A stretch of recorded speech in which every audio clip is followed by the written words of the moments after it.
I say all this to say that there's plenty of racism throughout anime, and that Dragon Ball has never hesitated to poke fun at the very black people who've kept it in the collective consciousness since 1996.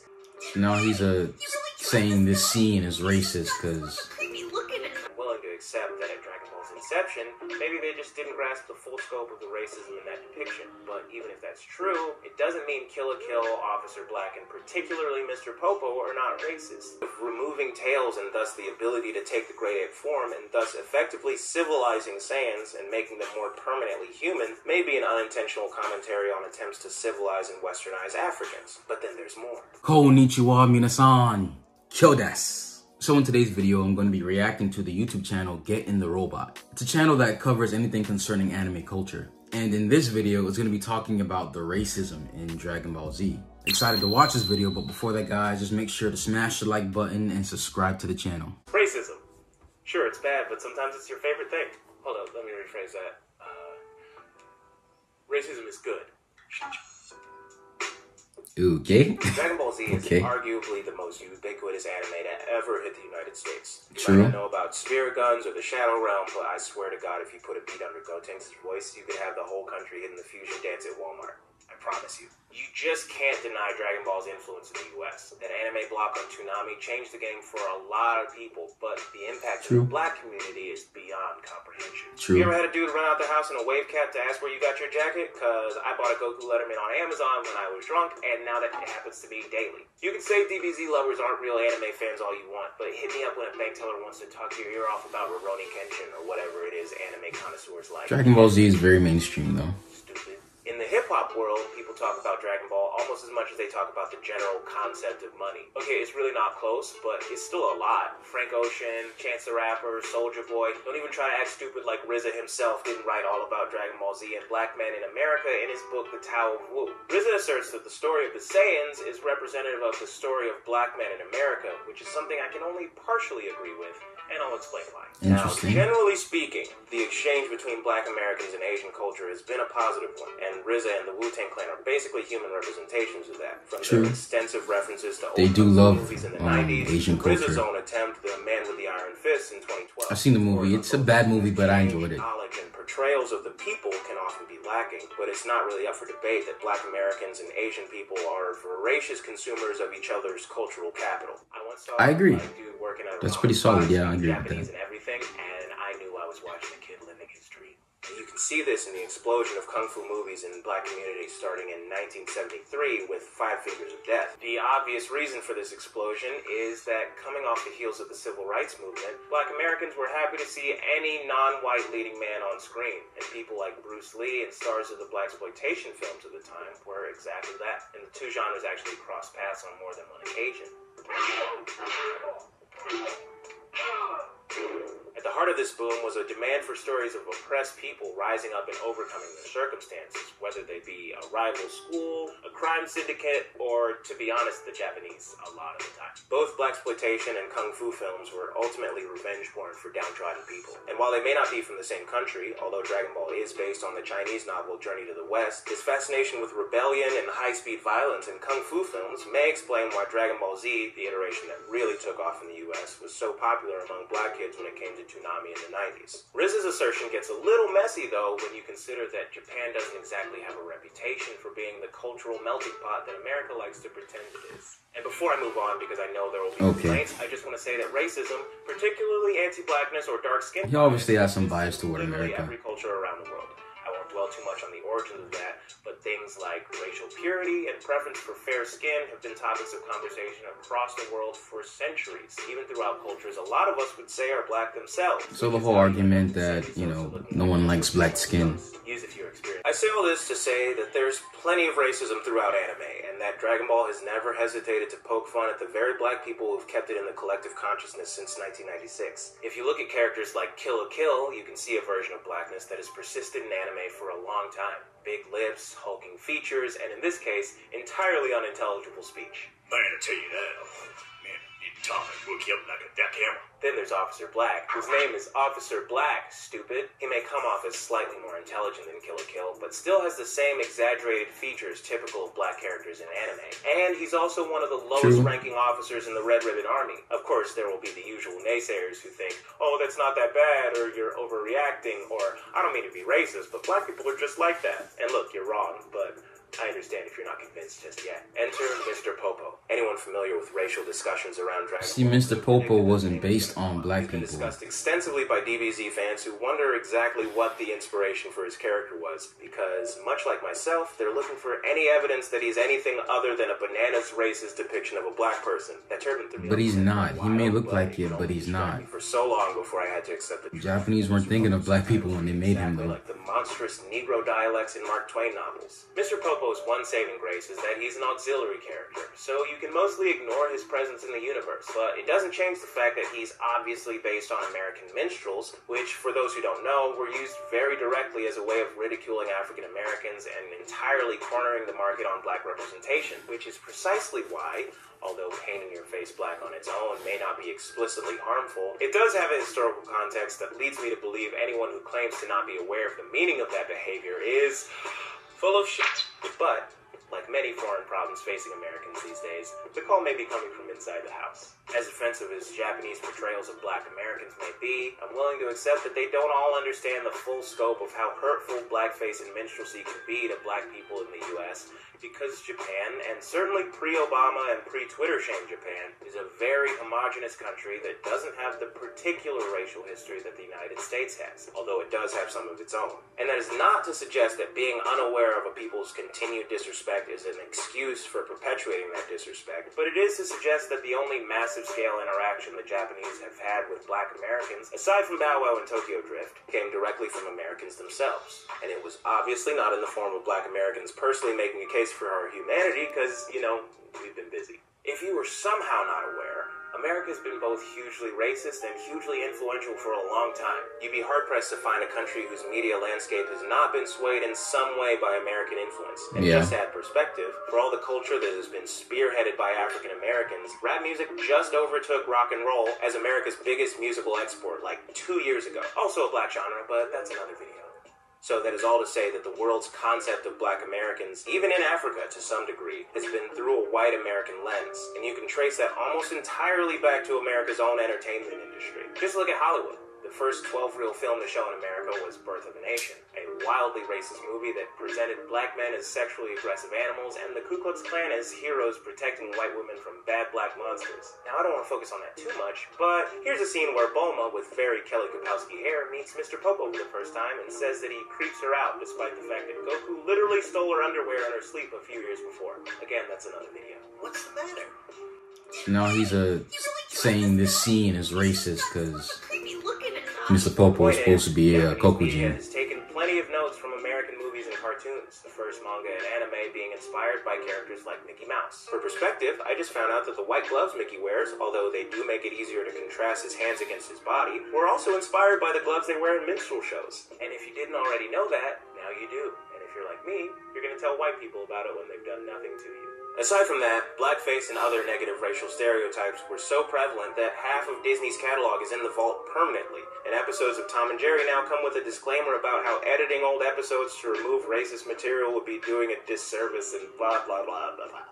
Point being, American media worldwide basically did exactly what it set out to do, which was to ridicule African Americans and effectively establish whites as a superior race without making a whole thing about it. Of course, with all this input from white people pretending to be black and not much competing dialogue, it stands to reason that even if they didn't believe this is what black people were like, the Japanese could have at the very least thought that this is just how you portray black people. You know, you gotta use Final Draft and you gotta draw big pink lips. So again, I'm willing to accept that at Dragon Ball's inception, maybe they just didn't grasp the full scope of the racism in that depiction. But even if that's true, it doesn't mean Kill la Kill, Officer Black, and particularly Mr. Popo are not racist. It just means the power of American media is such that it can dilute inflammatory imagery and messaging. So now he's saying that American racism has bled into Japanese media. Any nursery rhyme and tell me I'm wrong. So now, let's revisit RZA's statement that Dragon Ball Z is the story of black men in America. When When Z begins, we find out Goku, who was sent to Earth as a baby and had his memory wiped by a bump on the head, is a Saiyan, a member of a proud alien race, the strongest warriors in the universe, who were conquered by and now do the bidding of the ultra-powerful, despite never working a day in his life, Lord Frieza. This holds obvious parallels between American slaves and a very general construct of whiteness in America. Frieza even goes as far as to openly espouse his hatred for Saiyans and call them monkeys, which is a common racial slur popularized by H&M. And it makes sense since Saiyans do have tails that allow them to literally turn into powerful and uncontrollable great apes. Now, this all seems very straightforward. A man is taken from his home, forgets his history, and finds out his people were once proud warriors, now enslaved by a maniac. From his home. They're not slaves. I don't know. Maybe Cooler took so long to show up because he was handling payroll. I don't know these things. But what I do know is that so far this theory appears sound. It gets a little more complicated though when you consider that as the story moves on, every Saiyan either dies or has his tail removed. And later into the series, we see new Saiyans being introduced that don't have tails to begin with. Now, just like depictions of black men may have been unintentionally insensitive, the idea of removing tails and thus the ability to take the great ape form and thus effectively civilizing Saiyans and making them more permanently human may be an unintentional commentary on attempts to civilize and westernize Africans. But then there's more. We all know by now that Goku later goes on to defeat Frieza on planet Namek after he goes Super Saiyan for the first time. If you didn't know that, you've had like 20 years. I feel nothing. A Saiyan gets really mad, and then his strength increases anywhere from 2 to 100 times, depending on who you ask and in what language. And in this form, his hair turns blonde and his eyes turn blue, and he gets deals modeling for Hugo Boss and starring in Volkswagen commercials. Okay, obviously my point is that Super Saiyans are basically atomic Aryans, and no, I'm not saying alien in a super racist way, I'm talking about Hitler's dream children. Anyway, it's been suggested before that a blonde-haired, blue-eyed fighting machine being the highest state a person can achieve is pretty racist, or at the very least, pretty short-sighted. Speaking of which, maybe somebody needs to look into the etymology of Blue Eyes White Dragon. My point is that, regardless of intent, it is true that with inherent anti-blackness, there usually comes inherent pro-whiteness. And I think Goku's arc from meeting his older brother Raditz to avenging Krillin on a dying planet Namek is indicative of that dynamic. So, once again, I agree with RZA, but only partially. I believe DBZ, particularly the Saiyan Saga, is the story of black men in America, and it was probably intended to be a positive take on it. But from where I'm standing, it looks to me more like the story of a handful of black men, the ones who reach a level of power or success that allows them the luxury of being more than just their race. Once Goku achieves the state of Super Saiyan, he's exactly that, superior to Saiyans. He's a figure that for the past 1,000 years has just been hearsay, a legend. He transcends race. With that, I assert that the story of Dragon Ball Z is not just the story of black men in America, it's the story of Kanye West, of O.J. Simpson, of Muhammad Ali. It's the story of black men who become so big that they then have to make a choice. Of course, anyone who watches Dragon Ball Z knows that Goku does not abandon Saiyans altogether, but rather brings them up with him, eventually opening the door for all the other living Saiyans to at least reach Super Saiyan 2. We can talk about how Goten and Trunks reaching the state as kids is a commentary on generational wealth, but once again, that's another video. So, how do you reconcile these racial dynamics all occurring within the same story? And how, as black Dragon Ball Z fans, do we move beyond its deep-seated bias and just enjoy the show for everything else that it is? How do we move past the minstrelsy and the calls to essentially shed our so-called savagery in favor of Western ideals, assuming you accept that this is a black story? In all seriousness, I believe the racial pitfalls in Dragon Ball are certainly indicative of 1, a lack of understanding and empathy on the part of its creators, and 2, a possibly unconscious subscription to some white supremacist ideals. But overall, you have to look at its real-world impact on its fans. In a pre-Black Panther and even pre-Static Shock era, when there weren't that many black heroes to look up to, we often turned to imperfect ones who reflected at least a version of our own story. To be honest, I learned what a Saiyan was probably years before I learned what an Aryan was, so maybe we should revisit this conversation with the American education system in mind. As kids, I think we all looked at Goku as embodying something about ourselves, our struggle, our loss, and our untapped potential. And I think having that and being able to share it with other black kids and believing we were all unified in this one way was more valuable to me than the historical implications at play.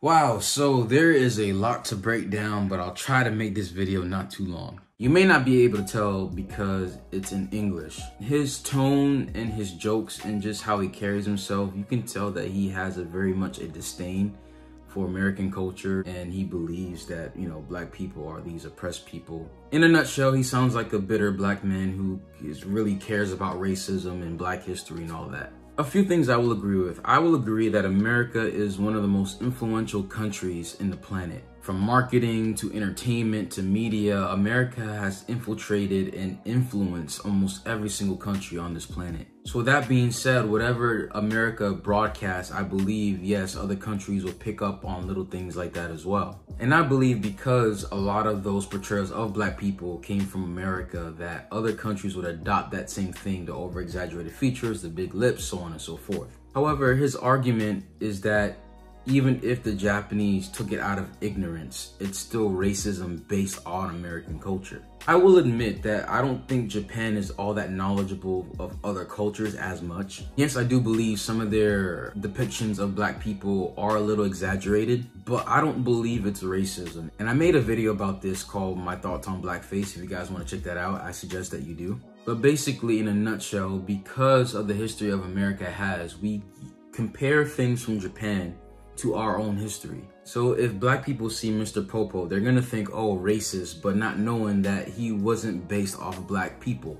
And this is what I mean by how a lot of Westerners tend to take their culture and their history and they see it through that lens when they look at other cultures such as Japan. And you can see the problem when people are hyper focused on race. Everything has to have some kind of racial meaning into it. For example, never in my life have I ever compared the same race to black people in America. When you're so focused on race and you're constantly looking through this lens of race, everything is either racist or some kind of analogy for racial history. People can come to their own analysis of fictional characters. I think that's fine. But the problem that I hate is so many black people just seem so insecure that they have to find inspiration or hope in anything just to feel good about themselves. To me, I acknowledge that my country isn't perfect. America has been racist. Yes, there has been slavery, segregation, so on and so forth. But I do believe for a lot of black people, it is hard for us to move on from that and do what's necessary just to improve the black community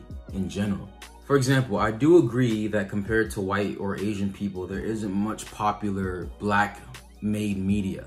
But I don't think that's a problem because of racism. I just think that black people haven't created enough good material that is attractive to people of other cultures. We enjoy products from white people because it's good. We enjoy products from Asian culture, such as Asian films or Asian animation, because it's good. In my opinion, if black people want to see more black-made products of, TV shows, media, animation, you have to make products that are not only attractive to black people, but also attractive to any other race of people. Because no matter what demographic makes the content, if the content is good content, anyone will like it. And I mentioned this in my Charleston White video, that again, a lot of black people believe that Asians think that white people are the superior or they worship white people. And like you said in the video, sayings were like these monkeys, these, barbarians, and then eventually as Goku matured and become more powerful, he became more white. I'm just like, in my mind, I never thought that at all. But again, when you're obsessed with racism, you're going to think everything is about race. And I can't tell you how many black people I've talked to who constantly say this, that anime always promotes whiteism, or anime always supports white beauty. But don't you guys know that Japan doesn't see race when they make anime? They just see fictional characters. Yes, there's some anime that is based or I would say more realistic, but for the most part, like, Japanese aren't thinking this character looks white, this character looks black, this character is just a character. So yes, I would like to see better representation of black people, of course, but I wouldn't accuse the Japanese of being racist. I think that's going a bit too far. And if we're being honest, even in black media, we portray our characters looking that exaggerated as well. All in all, I do agree that blacks and Asians are consumers of each other's cultures, but this whole mindset of, Japan is racist because of the portrayal of black people, I just think it's out of ignorance because, again,